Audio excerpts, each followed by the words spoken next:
дар вилояти Соғд мусобиқаи тирпарронӣ таҳти унвони бонуи шуҷои ватан баргузор гардид. Ин чорабинӣ ба муносибати рӯзи артиши миллии ҷумҳурии Тоҷикистон бо ибтикори мақомоти иҷроии ҳокимияти давлатии вилоят, раёсати кор бо занон ва оилаи мақомоти иҷроии ҳокимияти давлатӣ ва кумитаи вилоятии ташкилоти ҷамъиятии мададгори мудофии вилоят ташкил ва баргузор карда шуд. Мақсади он дарёфти соҳибистеъдодҳо ва баландбардоштани ҳуввияти миллӣ байни бонувон аст.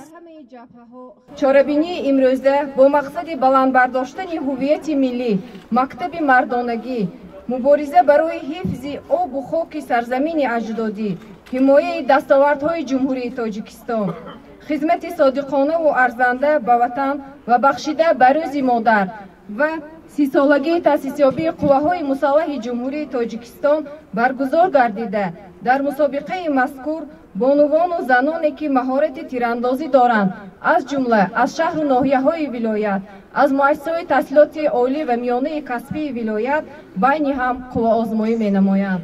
мақсади дигари баргузории мусобиқаи вилоятӣ ин рушду нумӯи варзиши намуди тирпаронӣ, ҷалби бонувон ба ин намуди варзиш ва ҳавасмандкунии фаъолон ба ҳисоб меравад. Пас аз оғози чорабинӣ 97 нафар бонувон аз 18 шаҳру ноҳияҳои вилояти Соғд маҳорати худро санҷиданд.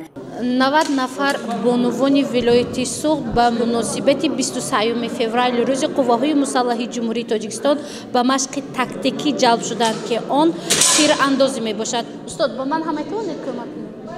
тирандозӣ ба масофаи ҳамаги 10 метр ҷараён гирифт. Дидану тамошои он осон аст, аммо то омӯхтану амал кардан машаққати бештарро талаб мекунад. ҳарчанд душвор аст, аммо нозукиҳои онро мутахассисон ба мо низ омӯзонданд. диёра исмоилова сокини 17-солаи шаҳри Истиқлол аст. субҳи имрӯз ба Хуҷанд омад. бори дуюм аст ки дар мусобиқаи тирпарронӣ иштирок менамояд. мегӯяд мақсад аз иштирок ин гирифтани тӯҳфа ва ё ҷои намунавӣ нест, балки баландбардоштани завқ ва ҳисси ватан дар дил аст. мо имрӯз ба машқҳои тирпарронӣ омадем ва ман ин машқро хеле дӯст медорам. ман бори дуюм аст ки ба ин машқҳо иштирок мекунам. мусобиқаи тирпаронӣ бонуи шуҷои ватан нахуст дар минтақаҳо ва сипас дар шаҳру ноҳияҳо гузаронда шуд. ҳоло дар давраи вилоятӣ наздик 100 нафар маҳорати худро санҷиданд. ғолибон дар озмунҳои ҷумҳуривӣ ва байналмилалӣ роҳхат ба даст меоранд. тирпаронӣ силоҳи варзиши пневматикӣ дар масофаи 10 метра паронда мешавад. бонувоне ки аз марҳилаи аввал гузашта ба мо омаданд, ҳамашон омодагӣ диданд. онҳо дастур оиди истифода бурдани силоҳи пневматикии варзиширо медонанд. ин ҳам дида мешавад ки аз як тараф хурсандӣ, аз як тараф омода будани онҳо нишон медиҳад.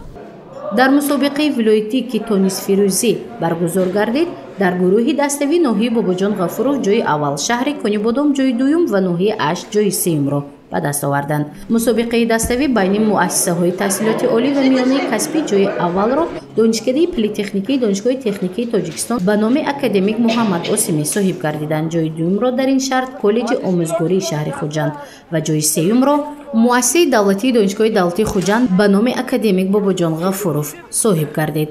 ғолибон бо дипломҳои дараҷавӣ ва тӯҳфаҳои хотиравӣ сарфароз гардиданд.